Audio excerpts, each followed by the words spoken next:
Hello, everybody. Welcome into the Fantasy Pros Dynasty Football Podcast. I'm Ryan Wormeli, joined as always by Pat Fitzmurice and by Scott Bogman. Fellas, we are talking rookie pick trade value and strategy. Plus, we're going to run through our rookie tiers for everybody who is either already into their rookie drafts, or if you wait a week post NFL draft, you're starting next Monday. Maybe I know a few of my leagues are doing that. We'll get you ready for the weekend of trading and then for the actual drafts for yourselves coming up in the coming weeks. Guys, we've been talking a lot already this week. We've let out a couple of shows here in our post-draft kind of content machine. As we kind of sit here, and we are taping this a few days early, but by the time people are listening to this a couple of days, into the week after, after the NFL draft, is there anything from what we saw, Thursday, Friday, Saturday, to even just today, as we're taping this a few days early, that you have already maybe started to change a little of your opinions on players? Like, oh, I was really excited about this landing spot on Thursday night, but now that I examine it a bit more, maybe I'm less bullish on it, or the reverse. Has there been anything like that, Bogman, that's happened for you in the last couple of days? I think I settled most of that when I got my rankings done last night. There were some guys that moved around. Initially, I hated the spot for Ollie Gordon. I've lightened up a little bit on that. I didn't really like Detroit for Tesla, however we're saying his name. I've lightened a little bit up on that. But I don't know, not too much recently. I mean, maybe the more press conferences and introductions and, some signings post-draft and trades post-draft will change some opinions here, but I think I'm pretty locked in for the most part. Fitz? I'm wrestling with a few guys where maybe I liked the landing spot and the player, and I wasn't crazy about the draft capital, like Devin Neal, for instance. Should I just take the NFL's sign that he didn't go until the 6th round? And, should that dramatically alter my perception of Devin Neal, who I really liked pre-draft, and I actually like the landing spot in New Orleans, where I think he has an excellent chance to beat out Kendre Miller and Clyde Edwards-Helaire and be the primary complement to Alvin Kamara. But, here's that flashing yellow light, or maybe a red light the NFL is throwing up at us saying, 6th rounder, maybe you shouldn't be so high on him. For the running backs, though, Fitzy, it's got to be just because this class is so deep, right? Like, you knew they're going to be 6th, 7th undrafted guys that you even like landing in some spots. And we did our mock a couple days ago, and we had an undrafted free agent drafted in that 5 rounds. That was Rocket Sanders by Wormeli over there. So yeah, it was it was a super deep class. So I think I'm more concerned about that for some of the quarterbacks that I liked, but I don't know, teams just weren't drafting quarterbacks. Now the coaches have them. Now it's out of the GM's hands, so it's all on the coaches and who you think is going to make it. They're in the league now. I want to remind everybody before we dive into the meat of the episode that all of our 2025 consensus rankings and tiers can be found at fantasypros.com/rankings. From there, you can navigate to our dynasty rankings as well, also our rookie rankings. I also want to announce the winner of the signed DeAndre Swift Bears jersey giveaway. By the way, DeAndre Swift, a winner in terms of the Bears not going out and drafting Jeanty or Henderson. So that jersey will hold a little extra value, I hope, for the winner. The winner of that jersey is David Pence. Please get in touch with our customer support agents at mailbag@fantasypros.com with your mailing address and proof of your subscription to the Fantasy Pros YouTube channel. We will get that shipped out to you. Again, the winner is David Pence. Congratulations. Also, if you want a chance to win a signed Nico Collins Texans jersey for free, courtesy of our friends at pristineauction.com, all you have to do is subscribe to the Fantasy Pros YouTube channel right now, drop a comment below on any video, and that is it. We will be announcing a winner right here on the channel, so make sure to turn on those notifications so you can know when new videos are up and to claim your prize. All right, guys, where we want to start with the episode is the rookie tiers, because I think that's one of the most interesting conversations. It's one of the most fun conversations for me every season. Once we get the actual draft and landing spots, and we can start thinking about where do these guys really line up. And I think the only place to really start, and by the way, we're not going to like tier, round 4 and 5. So this will be primarily the first couple of rounds that we want to kind of designate where we see these tiers. Is Ashton Jeanty a tier of 1? And I think I know the answer based on the way every mock draft has gone the entire season. Is there any case to be made for somebody else in that tier? Cam Ward in a super flex as the 101, anything? Or is it a tier of 1 Fitz? It's a tier of 1 Worm. And just to give you an indication of how much he stands alone, I got an offer in our Fantasy Pros Dynasty League the other day from our defending champion, who offered me Rome Odunze, every pick in this draft and every pick in next draft. He was drafting in the 12th spot this year for Jeanty. And I turned it down. I mean, I don't have room for that many guys, for one thing. I'm not smitten early on the 2026 class from, I'm looking at it from a periscope at this point, but it doesn't look super, super appealing. Better quarterback class than we had this year, but otherwise, So, I turned it down. I mean, I just think Jeanty's value over average has the potential to be so immense. And even if I get this huge volume of picks, how much value over average am I going to be able to accrue with all those picks, many of which were, 3rd, 4th, 5th round picks. So, I think it's Jeanty and then a huge drop off. And I would think that Jeanty is the 101 and maybe 95% of all Dynasty rookie drafts. And maybe there are a few super flex drafts where whoever's sitting at 101 is QB desperate and wants Cam Ward, but man, I can't imagine going any other direction. I'd be curious to see the numbers. Like when you said 95%, that sounded low to me, honestly. Could be. Maybe that's my brain of like hosting the show. We talk about all the time, like kind of being in on the expert side of things.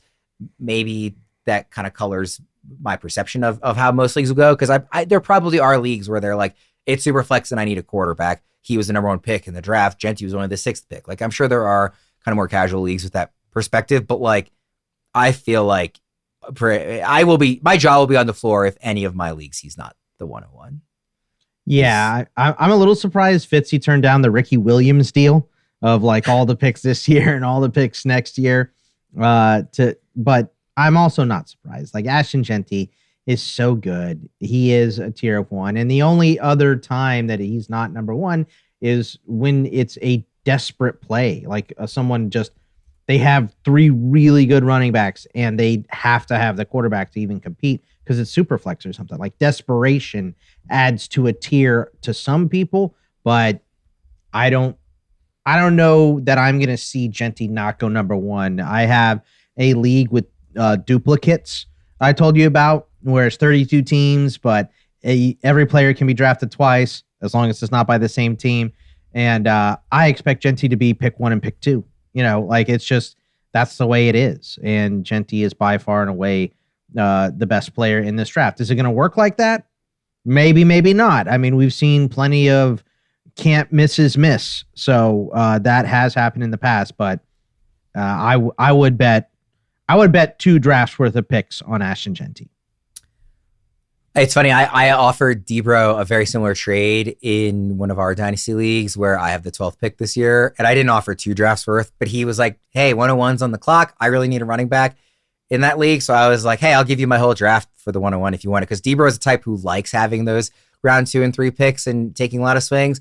And he declined it quickly, which I would have done too if I was in his shoes. I was not offended by the rejection, but I was like, hey, if you want my entire draft, I'll give it to you for Jeanty. So that was only half of what Fitz was offered. I want to ask just quickly on Jeanty.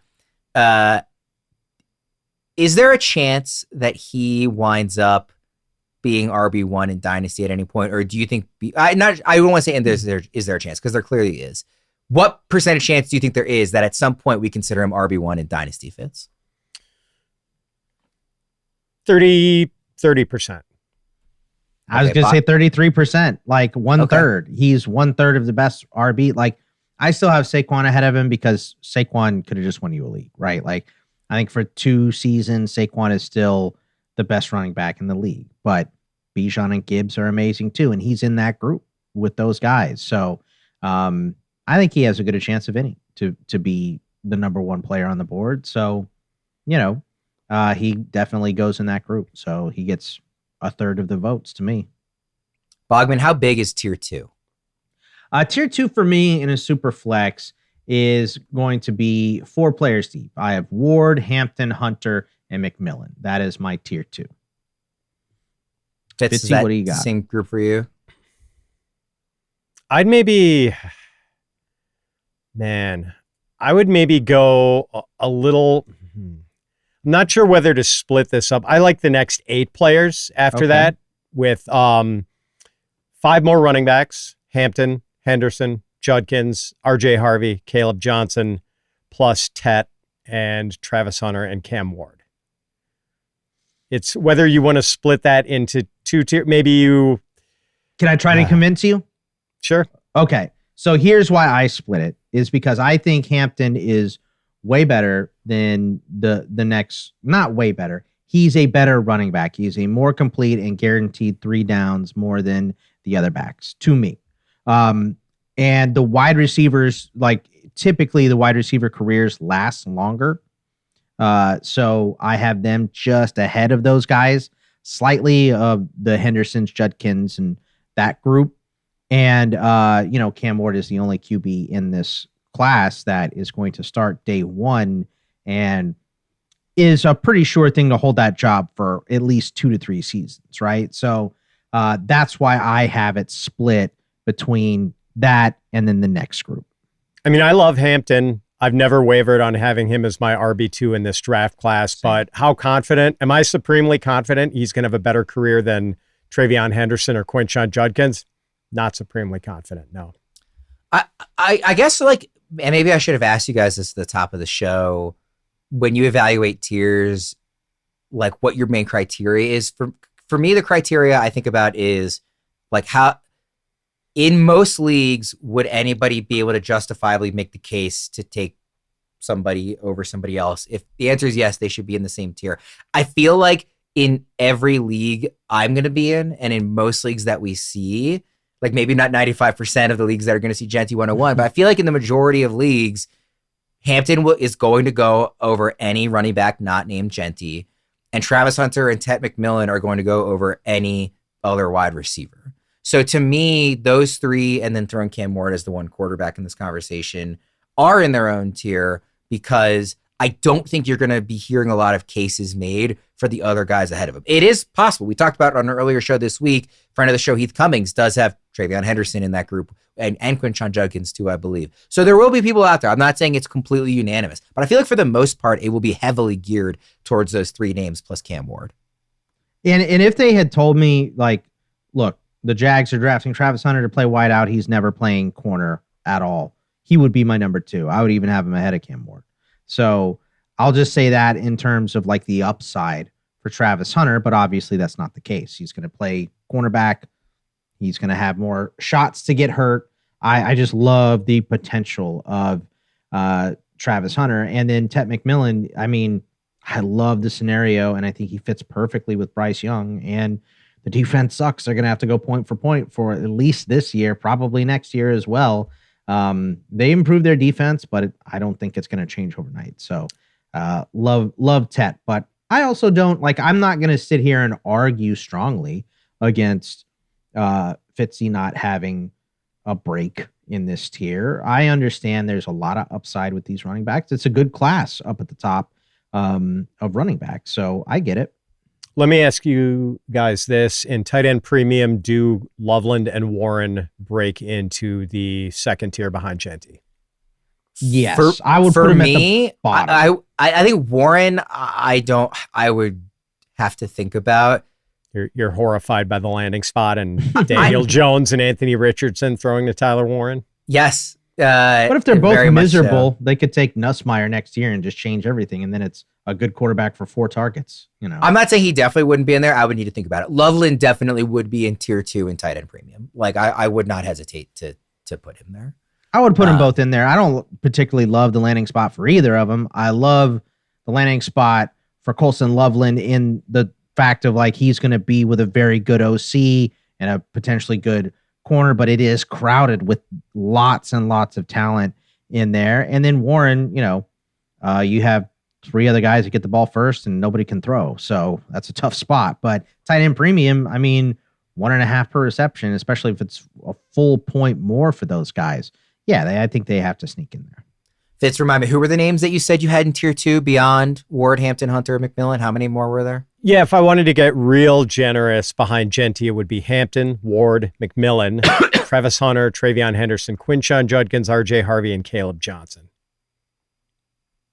Okay. None of the wide receivers? So I was going to say it was all the running backs, not the receivers. Other than McMillan and main two. Yeah, Hunter? Yeah. No. Okay, so not the receivers, just all the kind of additional those running backs. Yes. Bogman, you have in your tier 3, moving beyond those 4, you do have those first 3 running backs, not having Caleb Johnson in there, which I do kind of disagree with. But then you have those 3 receivers in tier 3. Fitz, for your tier 3, so beyond all those running backs, is it just that trio of receivers? Is there anybody else that you throw into that tier 3? I guess maybe the tight ends. Yeah, both tight ends, Emeka Egbuka, Luther Burden, Matthew Golden. And then I would throw in Jackson Dart for Superflex, even though I'm not a huge Jackson Dart fan. Cam Scatabo and Trey Harris. I think there's kind of a firewall after Trey Harris at 17 overall. I'm just a little more granular. My tier 3 is the 3 running backs: Henderson, Judkins, Harvey, and then Golden, Egbuka, and Burden. And then in tier 4, I have both tight ends, although I do have them at the bottom.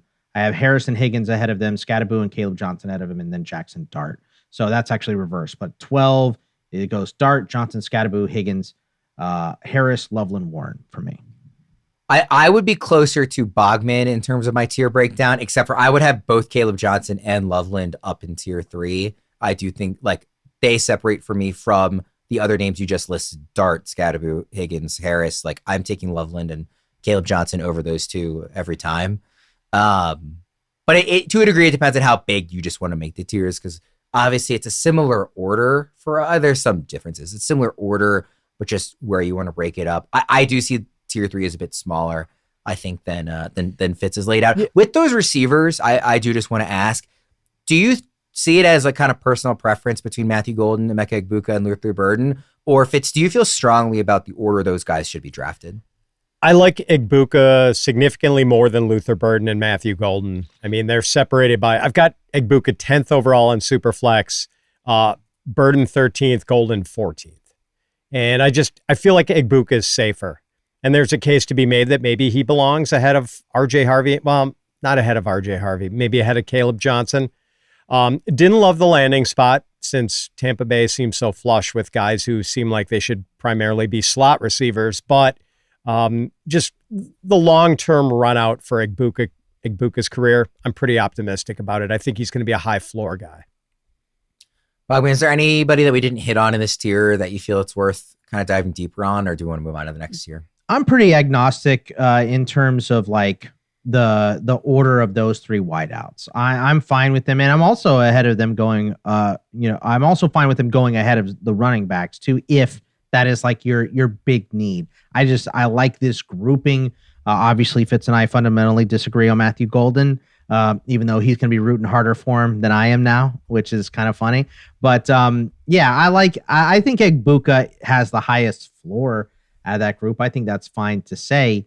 I just don't want to. I love Burden so much. I don't want to kill him for the landing spot.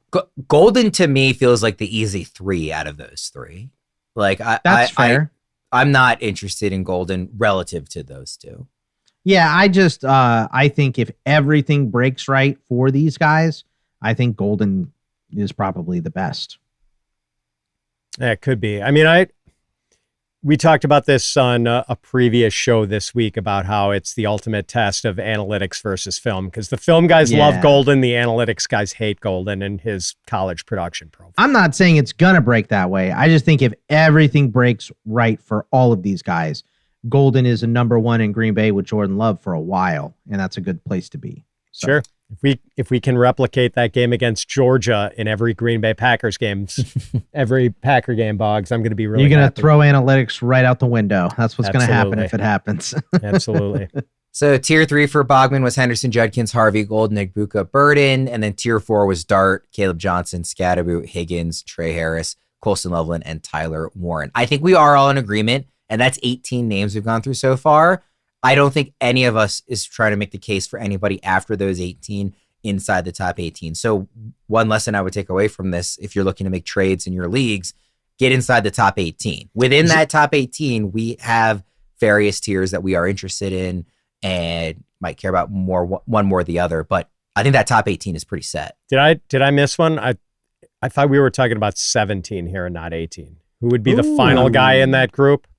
That you didn't have? I had Scattaboo in there. Did you have him in there? I've got him. I've got Higgins. Higgins. Do you have Higgins in there, Fitzy? I do not have Higgins. Okay. That's it. For you guys, it's 18. For me, it's 17. Okay. And to be fair, I'm not saying that Higgins belongs in the same tier as like Caleb Johnson necessarily, which is the way Bogman has it. But I do think I like Higgins better than the guys next. I like Higgins pretty definitively, for me personally, better than Besh, Kyle Williams, Knoll, Io Manor. Like, I'm looking at the names that are coming up in tier 5 for Bogman, and I think I like Higgins better than all of them. And I'll just say, just to point out why I have Caleb Johnson and Cam Scattaboo in tier 4 and not in tier 3 is because I think they have a really good back next to them. I think Tyrone Tracy, we can knock on him for the fumbles all we want. He's a very good back. I think Jaylen Warren is a very good back. I don't think the other three, we can call Stevenson a very good back. He was a very good back. He seems like a very old back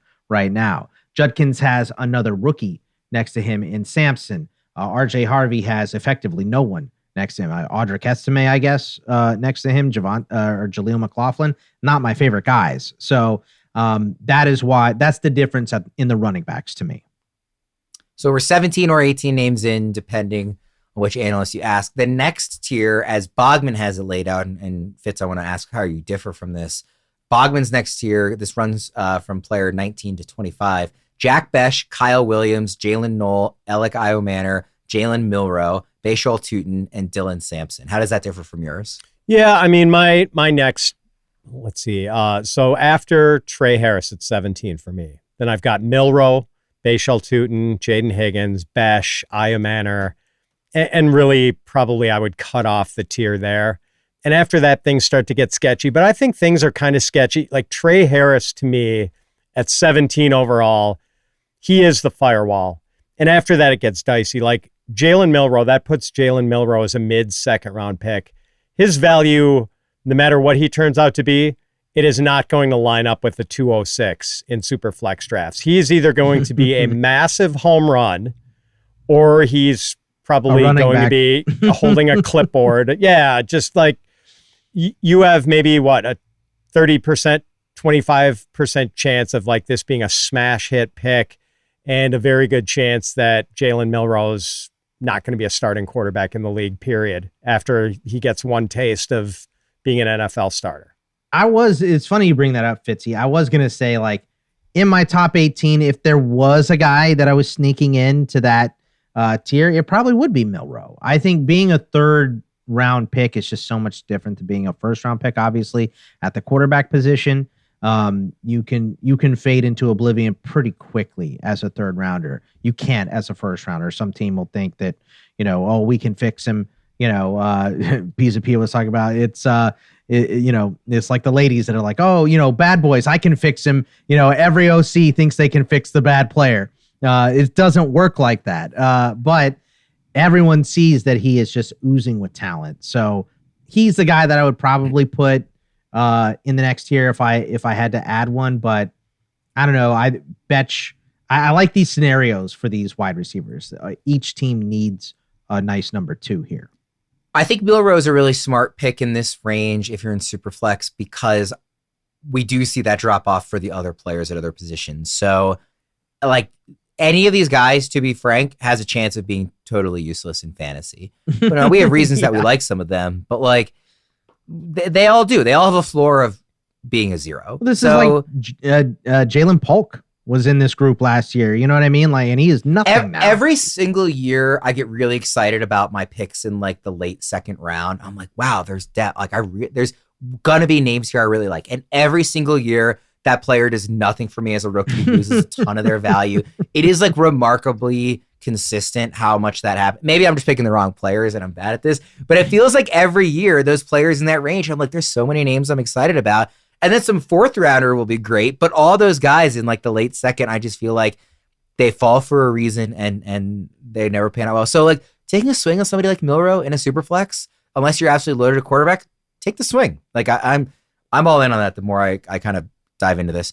Like I said, we're not going to go through every tier all the way down, but just for this next tier, there's a bunch of names here. I'm not going to read them all. Some of the names that stand out to me, Shedeur Sanders in this tier, obviously he could be a starting quarterback. He did end up with Cleveland. Jaden Blue, I love. He's one of my favorite players in this tier, given the landing spot with Dallas and the skill set he brings. All those day 2 tight ends are in this tier. DJ Giddens, Tyler Shook, a couple receivers here as well. Fitz, who else is in this tier for you? Yeah, did we Kyle Williams and Jalen Noel, the two? They were in the tier above for Bogman. Okay, you got him here. All right, did we mention Dylan Sampson? Like, guy I like in this next tier for me. It's basically guys who I really liked pre-draft and maybe wasn't enamored with the landing spots, or guys who maybe I had as like sort of 4th round graded guys pre-draft, but really liked the landing spots. Whereas, Kyle Williams, I wasn't quite as in love with as other people were, but man, has a chance to contribute right off the bat here. I'd also throw like the second tier tight ends in here, Mason Taylor, Elijah Arroyo. Would you put Fannin in with them? Like, like the receiving side is so huge, but I know you don't like the landing spot. I don't. I still like him more than Terrence Ferguson, even though he was drafted 3 rounds later. But I do not have Fannin like in that tier. And which tier are we in, 5 or 6 for you? Oh man, I kind of lost track. I mean, I've got like it's hard because you guys have different size tiers, but right. we're in the same range. I have Fannin 39th overall.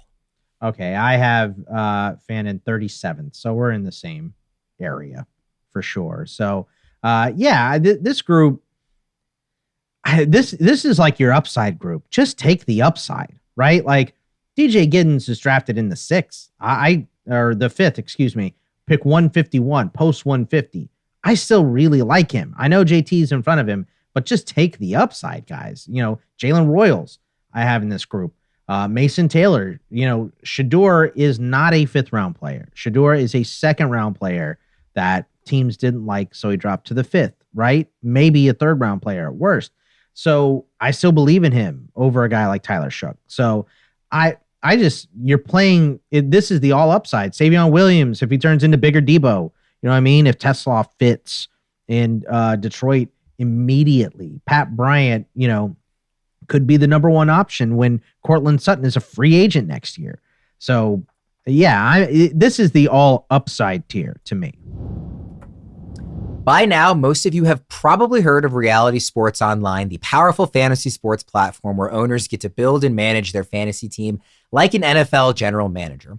But the question is, have you tried it? It's time to go see what all the buzz in the Dynasty community is about. Free agency, multi-year contracts, a rookie draft, multi-team trades, franchise tags, contract extensions, first-round rookie options, automated contract and salary cap functionality, and much, much more. I think it sounds complicated. It's not. The best thing about Reality Sports Online Fantasy Front Office is that it doesn't take any more time than a standard league. It just requires more strategy.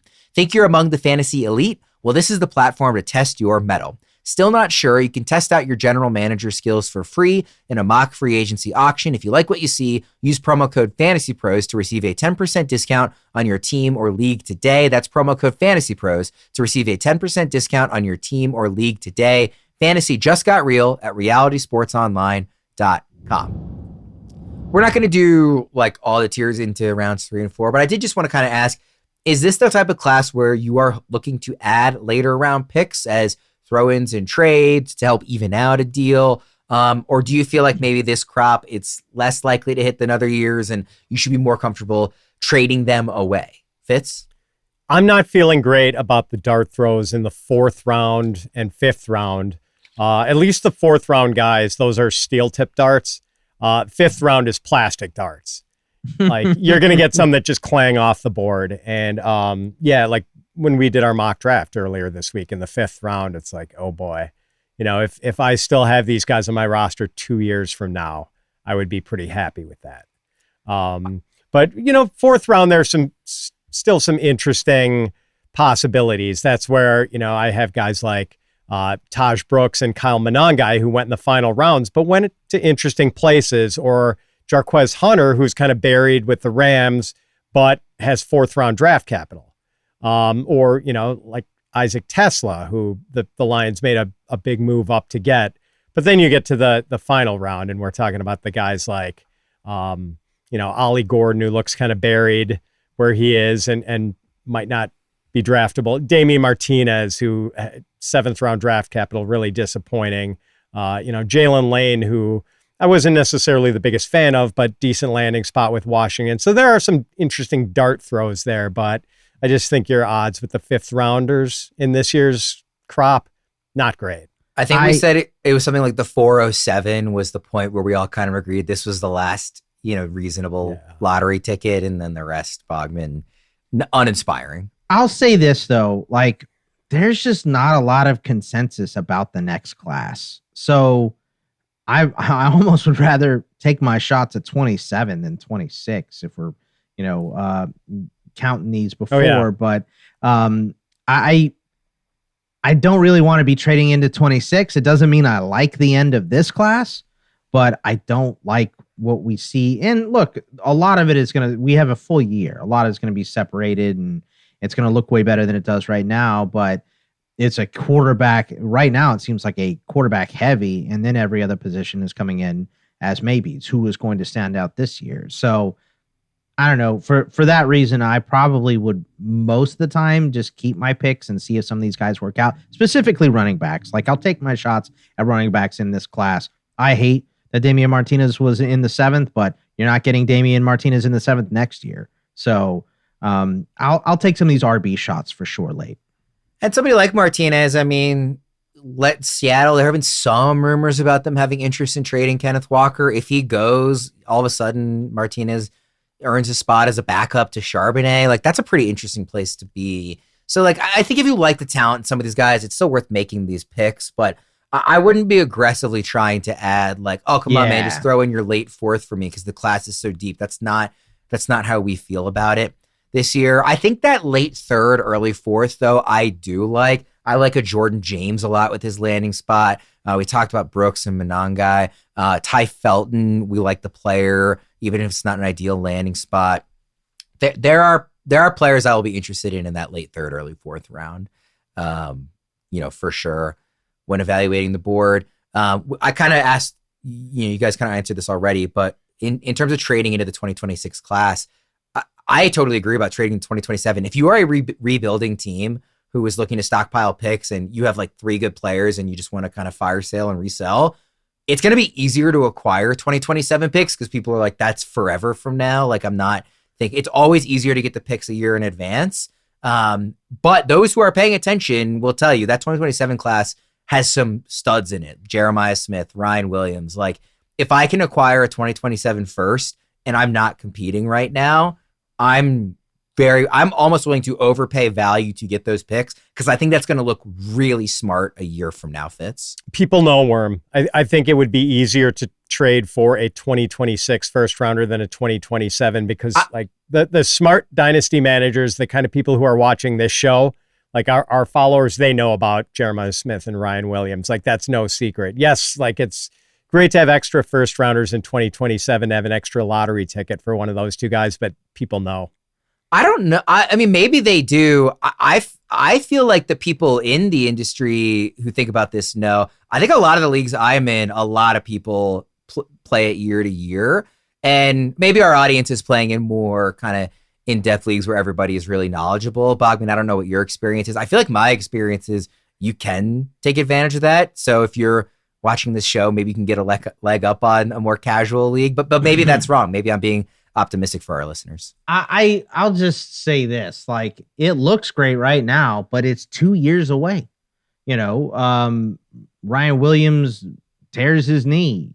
Jeremiah Smith slows down. Like it's 2 full years away. Pat has made this point on many of these dynasty shows that we've done together. It's like you have to bake in waiting 2 years for these picks to pan out and do anything. And that's if you pick right. So, like, there's just give me the shots now. I'd rather take the shots at the end right now in most cases because at least I know the players. Yeah, I'm specifically talking like if you were like, I know I'm rebuilding for the next year or two, and Sure. and I'm not even saying it for like a 2027 fourth. I'm saying like if you're trading a good player because you're rebuilding and getting a first back, that's the scenario where I would recommend it. Yeah. I understand that, and I think 27 is going to be better than 26. But I mean, who knows? Maybe True. Haynes is really good. Maybe Malachi Hughes is amazing. Maybe some of these tight ends like Delp. The kid from Arkansas too. I forget his name. Like maybe some of these kids are really, really good. And then you have Arch and Nussmeier and Lenore Sellers all work out next year. Maybe next year is much better than we think. With quarterbacks, I mean, this year is obviously not the year to overhaul your quarterback room in Superflex because it's Cam Ward and question marks. So I'm not opposed to trading for 2026 first rounders if quarterback is a weakness for you because you've got the guys Boggs just mentioned, most likely Arch Manning, Lenora Sellers, Garrett Nussmeier, Drew Aller, Cade Klubnik. There are 2 or 3 other really intriguing prospects. So we know some of these guys will fall by the wayside. Nico. Some of these guys will have bad years and not be regarded as highly next year as they are now. But there's like, or maybe Arch says I want to wait till next year's class because it's true. But I think if they don't win the Natty, Arch comes back to Texas. So as it shapes up now, though, I tend to think that in Superflex in 2026, half the first round picks at least are going to be quarterbacks. Yeah. I want to ask in terms of making trades. We kind of talked about the top 18 for 2 of us, 17 for Fitz is kind of like a clear group if you can trade into. Within that group we've kind of talked about the top 5 as being pretty set in terms of what you're going to see in most of your drafts. Do you see the difference between that top 5 and let's say picks 6 to 10 as wide enough that you would want to add a player to the 8th pick to get up to the 4th? Or even though it's kind of clear the order it will get drafted, it seems like, at least in terms of consensus ADP, is the gap not wide enough that you're looking to make a trade like that Fitz? I see those 2 groups as being a little more lumped together than the 2 of you do, I believe. So I'm probably not giving up too much to go up from like 8 or 9 to 4 or 5. Bogman. Let me give you a scenario, Fitzy. If I offered you RJ Harvey and Trey Harris for Omari and Hampton, you're taking that deal? You're sticking? You're sticking with your 2 guys. You don't want Omari and Hampton? That's a pretty fair deal. I think so too. If I needed if I was short on quality players, and just like needed additional depth, I'd be really intrigued by that deal and might pull the trigger. And if you had a loaded roster, you'd probably feel the other way. Right. So, exactly. Yeah, I think it's pretty fair. I think it depends on what your needs are. I think in most scenarios you want multiple shots in rookie drafts. So I'll just throw that out there because it sucks when you put all your chips in one basket and the basket breaks. So, but I don't know. I think I'd want Omari and Hampton in most scenarios. I want that upside swing because I think he's so good. That's why I have the tier break. But that's that's just a matter of personal opinion, and I'm not like angry or I'm not rolling my eyes at someone who doesn't believe that. This is a talented group. These are talented players up at the top. It fades off pretty quick at the end, but I like a lot of players in this draft. Evaluate trades with confidence using Fantasy Pros Trade Analyzer. Instantly see the impact of trades on your team and get expert recommendations. Whether you're making a 2-for-1 deal or swapping a couple draft picks for that stud who will help you win now, the Trade Analyzer will help you optimize your roster and make smarter decisions. Try the Trade Analyzer today at fantasypros.com/myplaybook and dominate your league. Guys, are there certain positions you're more interested in trading for this year? In terms of like the example I kind of wrote down was if you need a tight end, should you be more aggressive for Loveland and Warren because there's a drop-off after that? Should you be more aggressive if you need a running back into that top 5 or 6 group? Are there certain positions that you are more likely to trade for based not only on your evaluation of the players, but rough ADP of where those players are going? Like, this is a good year to trade for X position, or do you not see it that way, Bogman? I would say like the tight end specifically, I think are huge to trade. If you need a tight end or your tight end premium, it's the top 2. And it's just so hard to predict. Even the guys we think are going to be amazing, Kyle Pitts, Dalton Kincaid, they don't always work out, right? Laporta and Hawkinson work, Bowers work, but not everybody works out. So tight end is such a hard position to pin down. And, after you get past Hawkinson, it's like, okay, Hunter Kraft's pretty good. Is Mark Andrews still good, or is he old now, right? Is Kincaid anything? Is Pitts anything at this point? Njoku just had Fannin added on top of him. So I think I really want to take a shot at those tight ends if I'm in tight end premium and I don't already have a good one.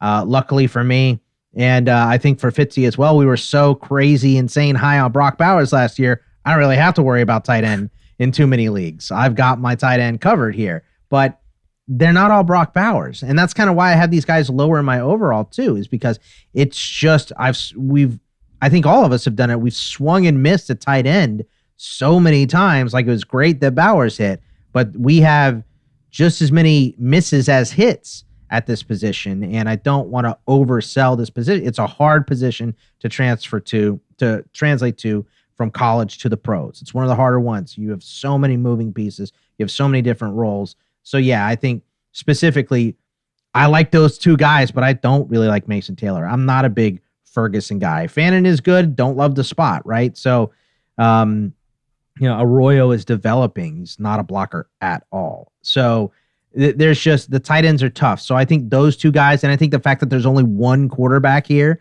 I think you need to get Cam Ward if you need a quarterback. I'm not, I like Jackson Dart, and first round picks last a long time, but if I need someone playing today, I want to go get Cam Ward. So I would say those positions, because they're thinner in this draft, are more important to go get if you need them.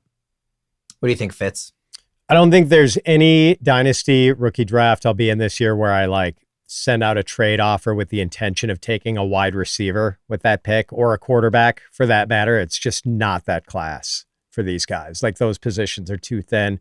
Tight end premium's a different animal, and I might be aggressive to make some sort of move up for Loveland or Warren. But if it's not tight end premium, I don't know. I just don't chase those positions that hard. In my home dynasty league, I've got Dallas Goedert and Ben Sinnott, and nothing else in my tight end room. It's pretty bleak, but I'm not looking to draft one of those guys. I'm sitting at 105, I think, in that draft. I'm not drafting a tight end at 105. I'm not looking to trade back to get one of those tight ends and maybe add a third or a second or whatever. I'll just look to opportunistically draft Mason Taylor or Elijah Arroyo or Harold Fannin later on. Do you guys feel like whether or not your team is a contender versus a rebuilder makes a difference in how you're approaching trading for rookie picks this year? And what I mean by that is this a class that you see, generally speaking, and every player is different, of course, but generally speaking, do you see this as a class that is ready to help you win now based on landing spot and talent? Or is this a class of players that are more on the Jalen Milroe track of you're taking them for the future? This is not a year win now. It will take a year or two to pay dividends, Fitz. It depends how many of those top 17 picks you can get. I've got in that, I'm sort of rebuilding in that home dynasty league, and I've got 3 of the top 17 right now. I've got 105, 202, and 205. And I'm pretty happy with that because I know that I'll get 3 of those 17 players. But am I looking to load up on third rounders this year? No, not really.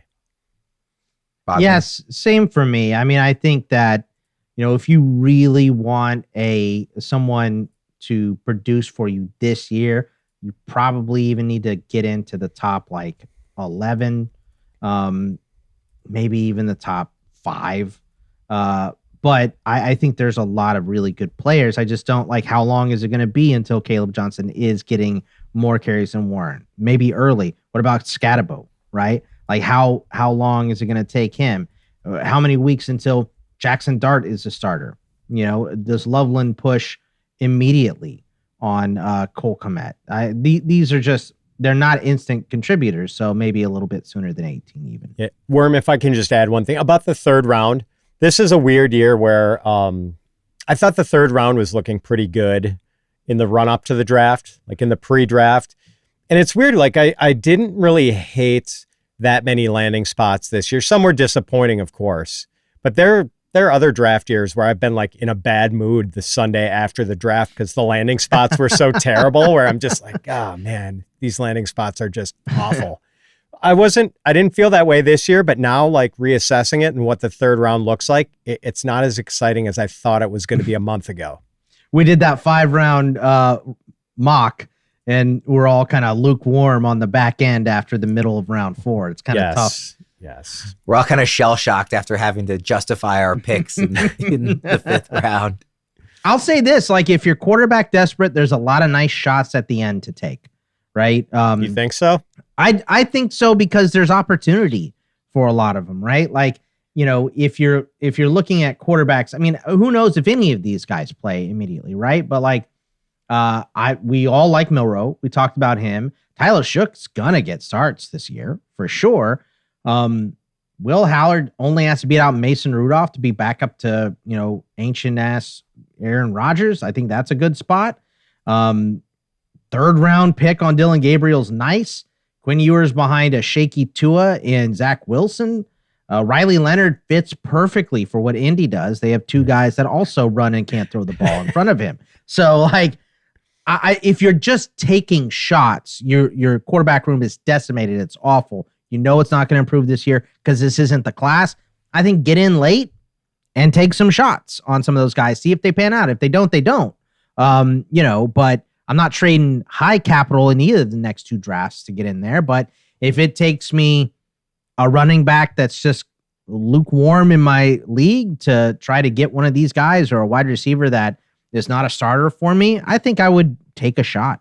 All the quarterbacks you just mentioned, Boggs, starting with Shuck, Will Howard on down, are there any of them you would rather have more than Joe Milton right now? I think Joe Milton would fit right into that group.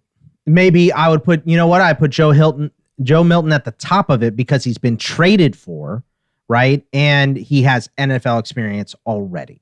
So I would put him ahead of that group because of that, but not crazy high. I think he would be at the top of that group. So this is going to already have been news by the time this episode gets released, because again, we are taping early, do some scheduling stuff. But as of the time we're recording some breaking news: Deontay Johnson to the Browns. Oh, how many rookie picks are we trading to get him? 0. Wow. Yeah, that's just what that QB room needs. Yeah. Does that make us a little less excited about Jerry Jeudy and Cedric Tillman? I'm going to assume Deontay Johnson catches fewer than 5 passes this year. I don't think he's very good. And he's probably not going to be thrilled about the array of quarterbacks he has throwing him the ball, at least unless it's Joe Flacco. Why would they do this? I just don't understand that in that young locker room outside of Joe Flacco, right? Like, you're trying to reset the tone here. You bring in a guy that punched his starting quarterback in the face in the locker room at halftime of a game. Like, it's just a bad move. I so wish that we could get the Browns on Hard Knocks. No, well, look, all he's got to do is be on Cincy now, and he's run the gamut of the AFC North. So there you go. Yeah, man, they are not big on culture there. Apparently, that's not a culture move. And if you're not a win now team, why are you doing that? So we're basically wrapped up. I do just want to kind of give you guys the floor and ask you: do you have any kind of general tips for rookie draft pick trading approaches that have worked for you in the past? This can be specific to this year's class, or it can be something that you just kind of like to do most years. Like, oh, if I have the 110, I'd rather get 2 second-round picks than make that pick. Or, maybe that's a bad example, but whatever it is, are there kind of general strategies, Bogman, that you've pursued in the past with success? I think what has helped me the most is, not just listening to us. Look at your team, tier for your team. What do you need to add? Which players do you need to add? Tier for your specific draft, right? Get your own board going, and then know, oh man, I only have 2 guys left. I'm 6 picks away. Let me see if I can move up, right? I think that is kind of the best thing that's the thing that I've done that's worked the best for me in the past, is to make my own board specific to my team needs, and work from there. And tier it out. And if you need to move up, move up. And if there's like 9 guys and you're in 3 picks, maybe you can move back and collect an extra pick for a draft later. Fitz? That's a great one, the tiering strategy, because you just never want to get caught on the wrong end of when the shelf hits and there's a huge drop off. And tiering kind of helps you avoid that, and maybe seeing that shelf coming and trading out of it, either just trading back like, oh, this is going to hit me and I just want to be rid of this pick because I'm going to be disappointed with it. Or I need to move up, package this and another pick to go up a little higher. Just generally, like, I found that engaging with fellow managers is sort of an open dialogue. People will be surprisingly forthright about their objectives in rookie drafts as just part of friendly conversation about like what positions they're looking to add, where they need help, whatever. Just having these conversations, not even under necessarily starting them under the guise of being looking for a trade, but things just kind of come up. And sometimes when you hear another person's objectives, trade ideas start to materialize, and they might make sense for both parties. I think that's true. I find that I'm pretty willing to be honest if somebody is like, hey, I want to move up, oh, what are you trying to move up for? I'm not trying to like lie to them and like burn that bridge or like say, I'm not trying to sneak past them to get a player. I'm like, you can look at my team and it's obvious I need a running back, right? So I'm clearly moving up for one of the running back. I'm negotiating a trade in that manner right now in a different league where I was like, hey, I need a running back. I will give you this player if any of the 6 running backs gets there, because I don't think they're going to get to my pick. So, I think it's easier. There's no Adam Schefter for your fantasy league. You know what I mean? Like, you can't send out smoke signals and lie. You can't do what the Raiders did. Oh, we're not taking Ashton. Yeah, I don't want to be too specific. I don't want to tell other managers, especially if I'm sitting at 18 or 19, that I think there's a huge drop off after pick 17, and that's why I'm desperately trying to move up like 3 spots. So, you don't have to be completely. I think earlier on it's easier to be honest because everybody kind of knows, right? Later on you have your favorite sleepers, so you might not want to give that away and say I'm trading up for this player because I think they're undervalued at their ADP. But like everybody knows roughly the 14 or so names that pool is what the first 12 picks are going to be drawing from, right? Like there's not going to be too many crazy surprises. So to say like clearly I need a running back, if any of the 4 that are still on the board get to that point, then I want to trade. I think that's a lot more reasonable than later on. I think I want to be less forthcoming about who it is. Yeah, but we have access to everyone's rosters. People can only lie so much about like what they, if you've got a balanced roster, it might be interesting to get your take on what but like some teams, okay, dude, your third receiver is Alec Pierce. Don't tell me you're content with your wide receiver group right now. This 32-man league, I had to hit up 6 different people. I trying to move up just one spot to get a quarterback. This guy was up. I'm like, what can I do to get this pick from you? And nobody would trade it to me until that 6th guy. And finally I got it. And it ended up being JJ McCarthy. That's who I wanted. And I was so happy because I needed another quarterback option and he tore his knee. So it doesn't all work out, but look, that pick looks great for me this year. So we'll see. I had some finagling with trades, and I had 4 first-round picks in the league last year, and I was like being really smart about, okay, I have this guy ranked higher, but I know the guy who's picking between my 2 picks doesn't need this, so I'm going to go this other direction. And I was really smart, and I ended up getting Jonathan Brooks with one of those picks with my smart maneuvering. So yeah, you're right, dude. I mean, I got other good players. It was a successful draft. You're damned if you do, right. Damned if you don't. You never know. Before we wrap this, can we have the discussion about trade etiquette, about what Debro is doing right now? Can we just publicly shame Debro? I would love to. So in one of our Dynasty leagues, Debro traded for a pick. It was the 107, I think it was. He traded for this because we're already in our rookie draft. Just traded for this pick, then sat on the clock for over an hour, sending out other trade offers for people for the pick he just traded for. And our friend Mike Mayer and I were messaging on the side, what the heck? Like, listen, I like Debro a lot as a person. I found that to be infuriating. Get your act together, D bro.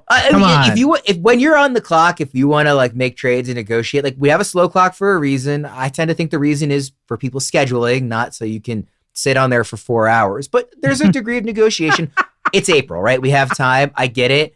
If you've traded for that pick already to then turn around and send out offers and try, you're flipping houses, but it's the 107, like that is infuriating. My dog just barked. He thought I was rude too. So he's with you. I'm glad he agrees with that. Any parting thoughts on rookie strategy? I think we kind of hit it all, right? I think we got it all. Yeah. Awesome. Yeah. Well, wrap up. Yeah. Go ahead. That's it. Happy drafting, everyone. And, any questions while you're in the middle of your draft, hit us up on Discord. Join the Fantasy Pros Discord and get direct access to us. And, can always hit us up on Twitter too. This is one of the most fun 2-week stretches for Dynasty managers. So enjoy it. Please use us as a resource if you have questions, or just check out fantasypros.com/rankings. If you don't want an explanation or a convoluted answer, just check the rankings. You can do that too. But we are available to help as much as possible. So best of luck in these weeks of drafting, everybody. For Fitz and Bogman, I'm Ryan Wormeli. We'll see you again next time. Thanks for listening to the Fantasy Pros Dynasty Football Podcast. If you love the show, the best free way to support us is by leaving a positive review on Apple Podcasts or Spotify. Follow us on X, Instagram, and TikTok at Fantasy Pros, and subscribe to our YouTube channel at youtube.com/fantasypros.